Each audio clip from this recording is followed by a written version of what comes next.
Hi అండి, అందరూ బాగున్నారా? ఈ రోజు సెకండ్ ఎగ్జామ్ అనమాట. నాకు మార్నింగ్ రెడీ ఎగ్జామ్ సెంటర్కి వెళ్ళాను. ఇది ఎగ్జామ్ రాసి వచ్చేటప్పుడు ఫేస్ మొత్తం చేంజ్ అయిపోద్ది. అసలు వచ్చి కొంచెంసేపు స్లీప్ వేసేసి నేను నా ఫ్రెండ్ షాపింగ్ అయితే వెళ్ళామన్నమాట. ఇప్పుడు షాపింగ్ తిరుగుతానే ఉంటావా అంటారేమో. అలి ఉన్నప్పుడు అప్పుడప్పుడు ఇలాంటివి తిరుగుతా ఉంటేనే బయట విషయాలు కూడా అర్థమవుతుంటాయి, ఇక్కడ ఎలా ఉండాలో. నేను ఇంటి దగ్గరకుంటే షాపు ఇల్లు తప్ప ఇంకెక్కడికి వెళ్ళను. అలాన్నా అక్కడ ఏమి ఉండవు అనమాట. అందుకే ఇలా ఎగ్జామ్ కి వచ్చినప్పుడైనా నేను కొంచెం టైం స్పెండ్ చేస్తాను. నేను ఎప్పటి నుంచో అనుకుంటున్నా ఈ మకానాన్ని ఒక్కసారైనా చూడాలి అని. రోజైతే షాపింగ్ మాల్ లో చూసాను అనమాట. చూడడమే కదా, టేస్ట్ కూడా చేసా.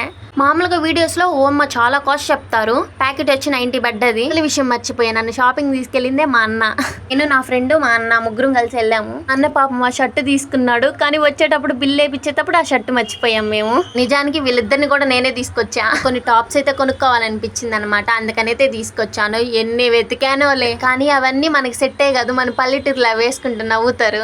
అయినా పర్లేదని చెప్పి ఒక టాప్ అయితే తీసేసుకున్నా. నేను అప్పుడప్పుడు ఇలాంటివి కూడా ట్రై చేయాలి కదా.